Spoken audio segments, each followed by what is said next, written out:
Muy buenas noches, esto es En Contexto, yo soy Estela Ruiz Díaz y les agradezco que estén aquí esta noche con nosotros.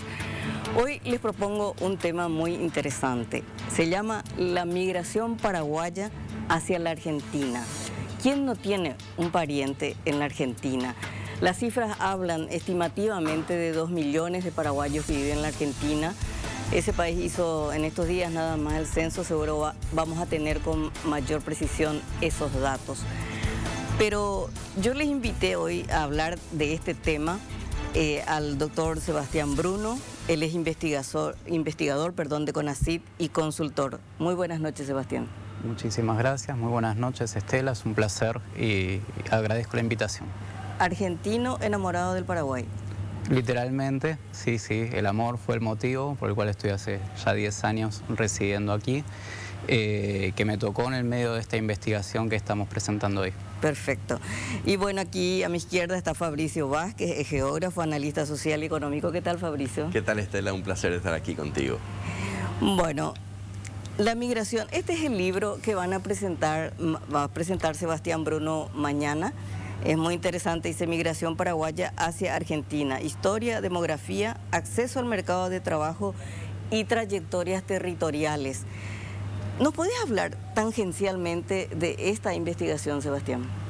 Bueno, sí, cómo no. Esta investigación es el resultado de mi formación de posgrado, es la tesis doctoral, donde muy ambiciosamente, en el mejor sentido de la palabra, procuré tener un abordaje desde origen, es decir, cuál es la estructura por detrás en Paraguay que hace que año tras año emigre una gran cantidad de personas, cuáles son esos factores que explican desde origen ese fenómeno y por otro lado conjugarlo con una mirada desde destino, ¿sí?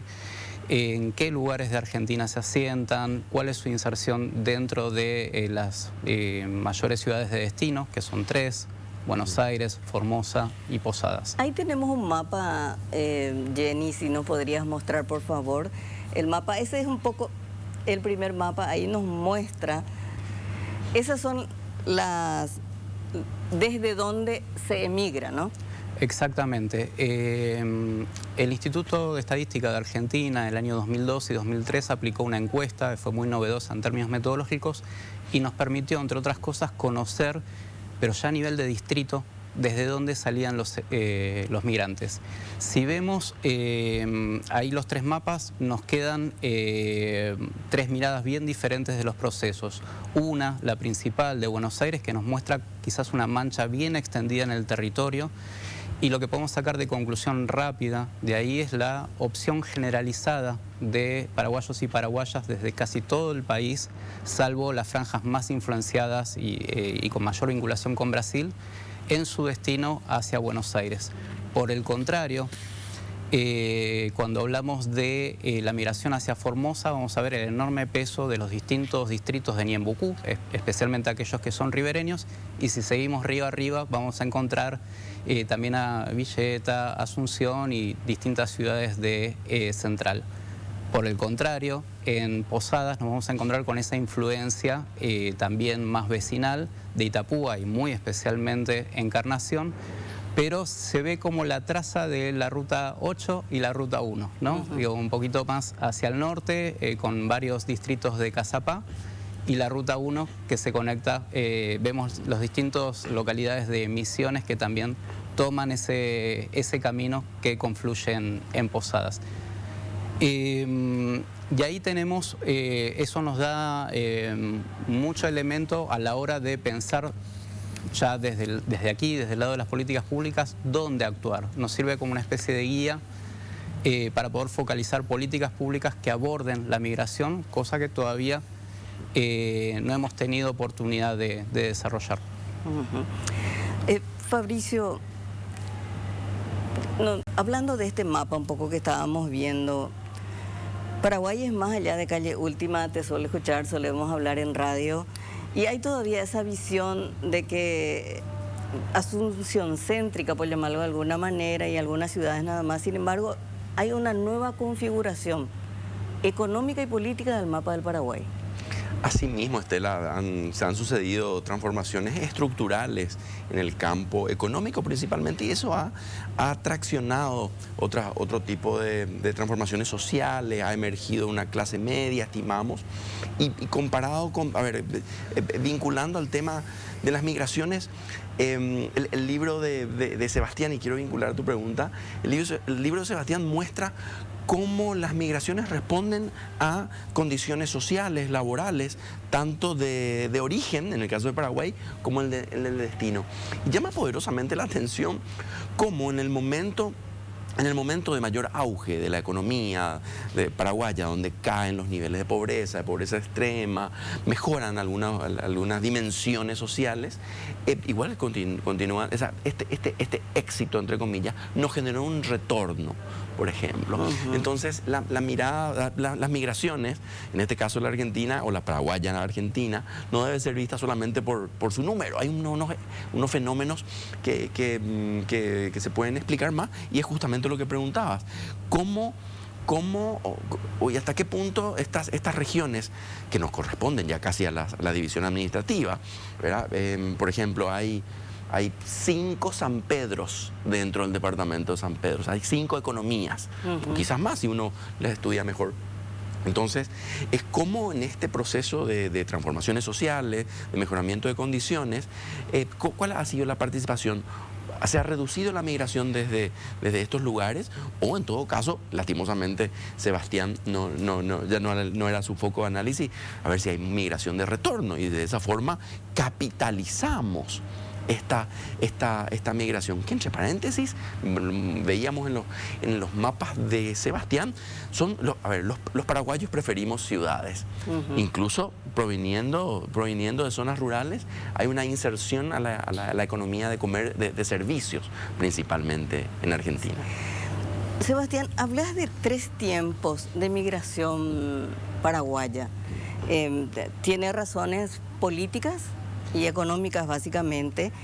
Dice, este recorrido histórico que haces desde fines de la guerra de la Triple Alianza, luego tenés el tema estaba anotando un poco tu librito, esos 3 momentos, luego tenemos la dictadura de Stroessner, que es más una migración política, y luego, ¿podrías hablarnos de esos 3 momentos muy marcados de la migración paraguaya hacia la Argentina? Sí, como no, Estela. Ahí lo que tenemos es este primer momento post-Guerra Guazú, con un proceso de reconstrucción del país en todo sentido, económico, demográfico y demás. Y lo que nos muestra las fuentes estadísticas, hay más las de Argentina, recién tenemos estadísticas robustas en Paraguay a partir de 1950, evidencia una presencia migratoria que siempre estuvo, desde que hay registros censales en Argentina, siempre vemos población paraguaya, pero bien centralizada en el nordeste de Argentina, ¿sí? Esto quiere decir las provincias de Formosa y Misiones Argentina, Corrientes y Chaco. Así fue hasta 1947. 1947, la guerra civil fue el hecho que marcó el cambio de patrón, y desde ahí en más podemos hablar de la instalación de una matriz emigratoria. La emigración pega un salto en sentido cuantitativo, ¿sí? Ya los volúmenes son más grandes, y cambia también la direccionalidad. Se dirige principalmente hacia Buenos Aires y ya no tanto a estas áreas adyacentes. Y con esa masividad ya empieza a variar en perfiles. Tenemos profesionales, técnicos, también trabajadores, agricultores y demás. La guerra civil es un tema que es difícil para cualquier país. Tenemos la literatura norteamericana hablándonos de eso aún hoy, pero muy escasamente abordada en Paraguay. Y en las migraciones se nota, y se nota mucho, ni bien uno empieza a abordarla. A los hechos de 1947 le podemos sumar la asunción de Stroessner en el 54, donde el proceso de exclusión política ya empieza a incluir al propio partido gobernante. Tenemos sectores del Partido Colorado también excluidos de ese liderazgo, que también emigran por motivos políticos.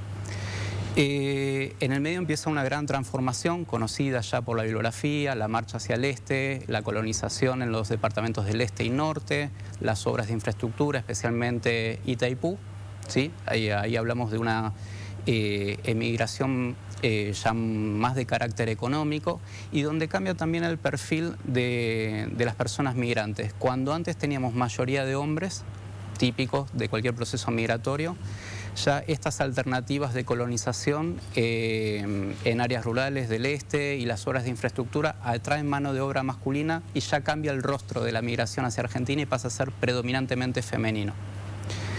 Ya a partir de la transición, a partir de 1989, fue el único momento donde se vio un proceso de retorno significativo en términos estadísticos, pero que se vio muy frustrado. Ahí tenemos la vuelta de la democracia en Paraguay y un proceso hiperinflacionario en Argentina, en conjunción, los mismos años.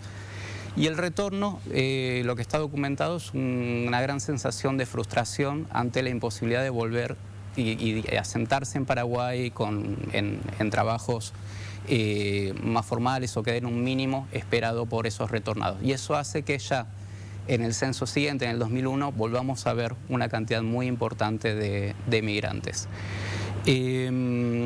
Ahí nos vamos a adelantar un poquito, está en una de las placas. Lo que podemos ver es que desde 1947 hasta ahora, la población migrante paraguaya en Argentina equivale entre un 6% y un 9% de la población de Paraguay. ¿Sí? Está aquí en la placa. Esta es. Fijémonos que en esos años, ¿no? Ya en 1947 es notable ese salto. Estamos hablando de que en Argentina, incluso en la mitad de la guerra civil, por el censo justo coincidió con el momento de la conflagración interna, se captó el equivalente al más del 7% de la población de Paraguay. Y ya en los censos siguientes salta a más de 8%. Y eso se mantiene en 1960, 70 y 80. En el 91 tenemos este proceso de retorno y vuelve a tener una curva ascendente en el 2001 y en el 2010 prácticamente está igual a los años estronistas. Casi el 9% de la población de Paraguay estaba en Argentina. ¿Te animás a dar una cifra en millones? Bueno, ahí me encantó que iniciaste con un gran mito, si se quiere, de la cantidad de personas, porque comúnmente se cree que hay 1 millón, 2 millones, sí, 1,5 millones. Realmente en el 2010 estábamos hablando de 550.000 paraguayos y paraguayas. Pero está plenamente estudiado que el censo refleja muy bien la cantidad de personas. No está vinculada a la situación documentaria. El censo cuenta tanto a personas que están en situación regular como irregular. 550.000 personas es una asunción y un 10% más. Claro. Es mucho. Es mucho. Es mucho. Y el peligro de hablar de estas, de agigantar el fenómeno, que es algo que los propios migrantes tratan de usar para ganar visibilidad en la discusión pública, trae también discursos totalmente opuestos a de los sectores quizás más reaccionarios que ven una invasión y lamentablemente tiñen la discusión pública sobre las migraciones, porque no es lo mismo hablar de un fenómeno de 550.000 que de 2 millones. Recordemos, Paraguay tiene un poco más de 7 millones de personas a hoy y había 550.000. Probablemente, me aventuro, este censo nos marque una magnitud de alrededor o un poco más de 600.000 personas, si vemos cómo ha sido la evolución histórica. Perfecto. La migración interna en Paraguay, hoy veía datos del Instituto Nacional de Estadísticas y habla de una cifra de 840.000 más o menos y me daban... esa es la migración interna, o sea, del campo a la ciudad, Fabricio. Más o menos es una cifra... Sí, habría que ver bien las cifras y sobre todo, a ver, ir un poquito más allá de las cifras, Estela y audiencia, porque resulta interesante también ver los orígenes y los destinos. Kevin Goetz, un geógrafo, un urbanista paraguayo, indicaba que las migraciones hoy se dan de zonas urbanas a urbanas, no necesariamente de zonas rurales a urbanas, que también suceden, pero hay una mayor movilidad entre ciudades. Claro, porque el porcentaje mayor de población urbana que tenemos. Pero me parece también algo, y que vinculado a esto, que la tesis y el libro de Sebastián lo recoge, o permite observar, es cómo Argentina, en sus diferentes provincias, ha jugado el rol de colchón social y económico para la población paraguaya. Y lo que decías vos, Estela, tenés un Estado centralizado, una suerte de Estado asunceno, porque el Estado paraguayo no intervenía en sus fronteras, en sus periferias, y bueno, esta periferia veía el mundo con la provincia de al lado. Podemos ver, casi siempre es la Unión Cívica Radical la que se queja en las elecciones de que el peronismo arrea paraguayos. Claro. Entonces hay unos vínculos sociales que van más allá de este número y que en términos de gestión política o de gestión del territorio nos hablan de que, a ver, no me atiende mi gobierno, no importa, yo soluciono el problema, felizmente hay provincias dinámicas o un país que es dinámico. Te cuento una anécdota cortita. En el 2013 la diferencia cambiaria era muy alta. Fui a hacer algunas compras a las 7 de la mañana por Itanramada y me topo con un montón de niños paraguayos con guardapolvo blanco que iban a estudiar a Clorinda. Claro. ¿Qué pasó acá? Para ver, van de la capital de un gran país a estudiar a una ciudadcita, cuidando bien los términos. Pues sí. Pues sí, entonces llama la atención, lastimosamente, cómo la frontera, el espacio fronterizo, en este caso Argentina, provee unos servicios a los paraguayos. Y lastimosamente, quizás tácitamente, al gobierno le resuelve bastante bien esto, porque en vez de instalar servicios en esta zona, se surte claro. del vecino. Así es. A la vuelta de la pausa, ahora vamos a ir a una pequeña pausa, me gustaría hablar, Sebastián y Fabricio, de cuál es el poder político que tiene el paraguayo, porque uno ve, por ejemplo, en Estados Unidos o en otros países de Europa, el voto migrante, cuánta influencia puede tener para inclinar balanzas electorales, diríamos. ¿Qué votan los paraguayos en la Argentina? ¿Cuál es su poder político? Y las implicancias que tiene eso para conseguir derechos sociales. A la vuelta de la pausa. Bien, seguimos aquí con nuestros invitados, el doctor Sebastián Bruno, investigador de CONACYT y consultor, y Fabricio Vázquez, geógrafo, analista social y económico. Más allá de la cifra de paraguayos en la Argentina, teníamos ese mapa de Buenos Aires, de la Argentina, Jenny, si podríamos mostrar para mostrar dónde se asientan los paraguayos. Fantástico. Si vemos el mapa, que no vamos a poder observar los detalles, ese es un mapa que es a una escala que en Argentina se llama departamento, pero los podemos homologar a municipios. Hay más de 500 en toda la Argentina. ¿Y qué nos muestra? Donde vean un tenue gris es que hay al menos una persona nacida en Paraguay. A simple vista, ¿qué podemos sacar en conclusión? La migración paraguaya está prácticamente extendida en toda la Argentina. ¿Ah, sí? Sí, no solo está concentrada en estas áreas que les mencionaba antes, sino que encontramos paraguayos y paraguayas en todo el país. Incluso uno de los fenómenos recientes más importantes, analíticamente, era la presencia paraguaya en la Patagonia, en el extremo sur del país, donde también vemos una lógica de inserción laboral muy similar a la de Buenos Aires, con los hombres en la construcción. Claro, claro. En este mapeo vemos que obviamente Buenos Aires, la capital, y el conurbano, como le dicen, ¿no? El área metropolitana para nosotros tiene mayor presencia. Creo que Morón es una de las ciudades donde hay más paraguayos. Y entiendo que pueden votar en las municipales para elegir al intendente, diríamos, el alcalde de la ciudad. Sí, respecto de esa pregunta y recuperando tu pregunta al cierre del bloque anterior, Argentina, al ser un país federal, dispone que en cuanto a las elecciones de estados subnacionales, provincias o intendentes, cada provincia define el grado de acceso de los votos. Entonces tenemos provincias como Buenos Aires que permite el voto al intendente y no solo eso, también al gobernador. El gobernador en una provincia argentina es una persona de mucho poder, maneja justicia, policía, es diferente a un país unitario como el Paraguay. Es quizás la autoridad fuerte, más cercana al ciudadano o la ciudadana. De todas formas, y más allá de que visto desde Paraguay 550.000 personas, son muchas personas, es casi el 9%. Visto desde Argentina estamos hablando de una proporción mucho más pequeña que claro. Es un poco más de un 1% a total país, e incluso en el área de mayor concentración, en Buenos Aires y su periferia, es poco más del 3%. Entonces la gravitación electoral es muy relativa, quizás en algunos municipios tenga algún tipo de gravitación. Incluso he visto en las últimas elecciones de medio término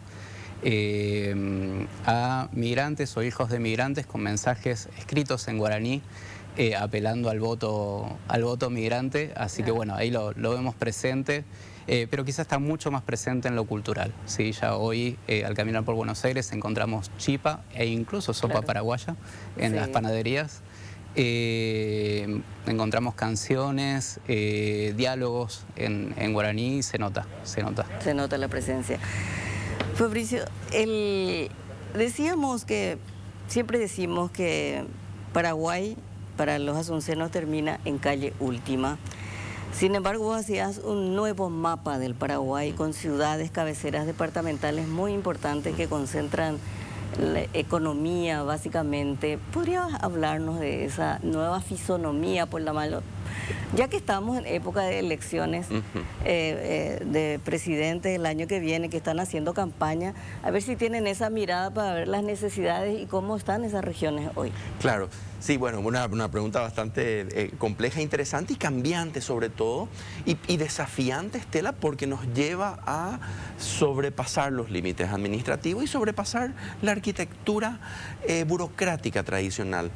En el departamento de San Pedro, la capital está ubicada cerca del río, porque San Pedro y Lecumandiyú, porque era la ciudad más cercana con Puerto Rosario, creo que está ahí cerquita, porque era funcional a un momento de la historia paraguaya. Hoy las ciudades más importantes de este departamento son San Estanislao y Santa Rosa de la Guaraí. Y por qué no, Cruce de Liberación y Llorés también están cerca.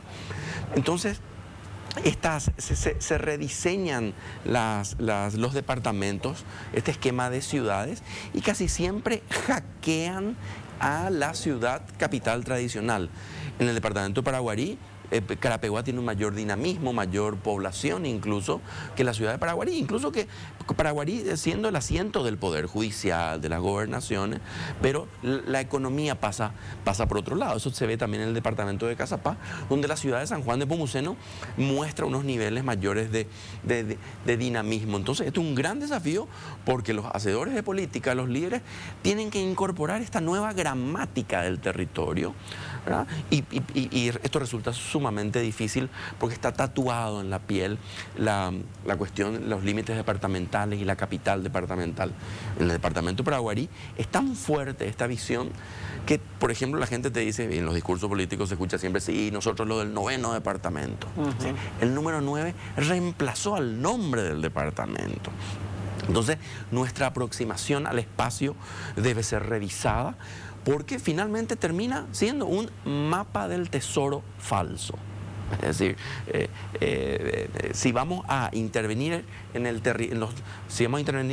las regiones, tratando de llevar mejor calidad del empleo, mejorando ciertos servicios, debemos reconocer esta nueva estructura, estas nuevas subregiones que a veces coinciden con varios departamentos y no respetan estos límites administrativos. Entonces es un gran desafío comprender esto y identificar y determinar el nuevo y verdadero mapa del tesoro. Las causas de la migración interna o externa son básicamente económicas. Vimos también que aquí en el caso paraguayo fueron políticas, por lo menos ahora no. Me decía un político que la otra vez viajó a la Argentina y entró a la famosa Villa 31, donde está la mayoría de los paraguayos, y me comentaba que habló con una persona, una chica de 35 años más o menos, y le dijo por qué no volvía al Paraguay. Miraba un poco las condiciones en las que vivía y esta mujer le decía, yo vivo muy bien aquí, O sea, tenía un kiosquito que ya atendía pequeñito, le dice, con esto yo me alimento, le alimento a mis hijos tienen acá una escuela pública de calidad, tiene salud de calidad, y aún, a pesar de sus penurias, se da el lujo de enviar las remesas, de enviarle dinero a su familia. Sigue siendo la Argentina un gran refugio para el paraguayo. Yo hoy, 25 de mayo, muchas felicidades por la independencia argentina, soy muy respetuosa de la Argentina porque es un país generoso y solidario con los paraguayos. Es la migración económica, es la más importante, Sebastián. Sí, sí, sin duda. Está por detrás este proceso que estamos hablando de descampesinización, tan documentado por colegas de las ciencias sociales de Paraguay, y parte de lo que recién estaba comentando Fabricio, estos grandes cambios sociales que hacen mover a las personas del campo a la ciudad, y ahora, al igual que lo que está pasando en Argentina, entre ciudades. Hay un aspecto, y si podemos apelar a la última gráfica que teníamos con la pirámide, que es muy importante, más allá de los aspectos políticos primero y económicos que siempre están por detrás, nos está jugando con tantos años que tiene de antigüedad este proceso migratorio una dimensión que suele ser soslayada, que es la cultural.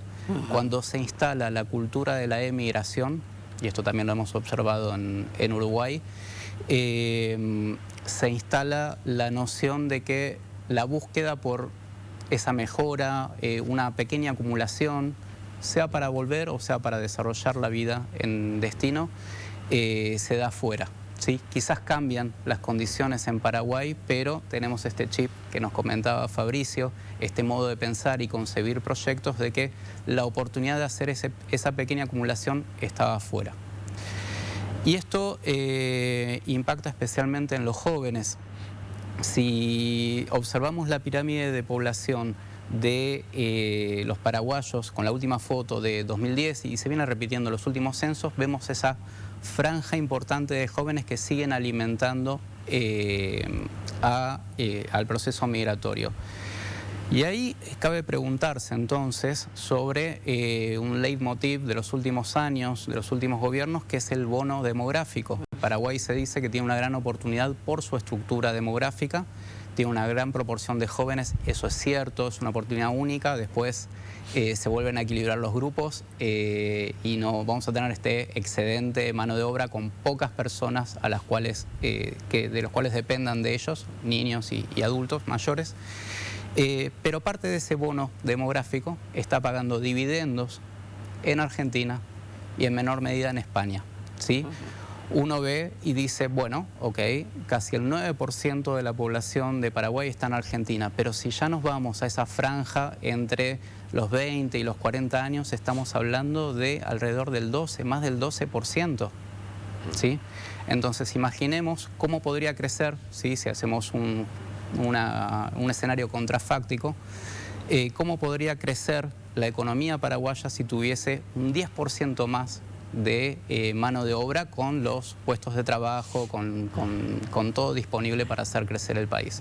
Bueno, eso es lo que está sucediendo. Parte de ese bono demográfico está rejuveneciendo, está sosteniendo sistemas de jubilaciones y pensiones, está teniendo también sus hijos, en un proceso también aceleradísimo en Argentina hace tiempo de envejecimiento poblacional, y es algo para tener en cuenta. Más allá de esa sensación de pérdida, a lo último apelamos también, tratando de conectar los estudios con los derechos de las personas, que las personas no solo deberían tener derechos a migrar de una manera protegida, sino también el derecho a no migrar, a tener oportunidades en el propio país, en su comunidad, en su distrito, en su departamento o en otro lugar del país.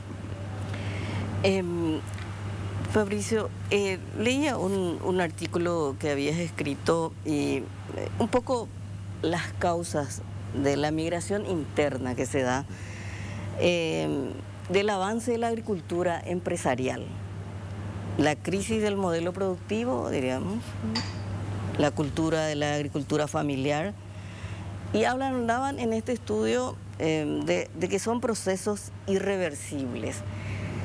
¿Qué tenemos que hacer en este periodo de transformación social? Pero quiero que me respondas a la vuelta de la pausa, porque ese es un tema de debate que crispa generalmente el debate político-económico en Paraguay. A la vuelta de la pausa.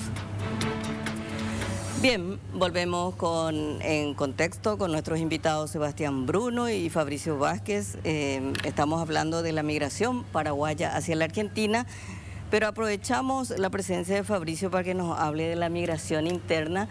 Y esto que siempre es un debate polémico, que crispa, que dice, la agricultura empresarial, la ganadería, expulsa a los campesinos.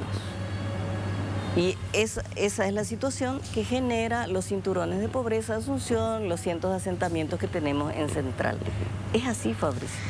Es un poquito más complejo que esto. Las estadísticas y los procesos, los trabajos de Klein Penning, por ejemplo, un geógrafo, historiador holandés, habla de que estos procesos de migración, de salida rural hacia la ciudad, se dan mucho antes de que se expanda la agricultura y que se expanda la ganadería incluso. Entonces, me parece que hay que salir del esquema de que hay una fuerza que presiona y la otra que solo resiste, y entender los procesos internos de estas sociedades.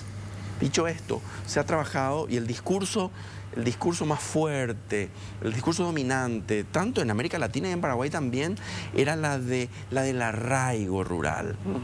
Y estaba casi mal vista la migración. Sí, yo recuerdo que Lino Oviedo hacía su campaña electoral, decía la campesino ayédala y acame, decía. O sea, que decía a darle tierra, darle trabajo, asistencia técnica, de modo que sea nuevamente feliz en su campito.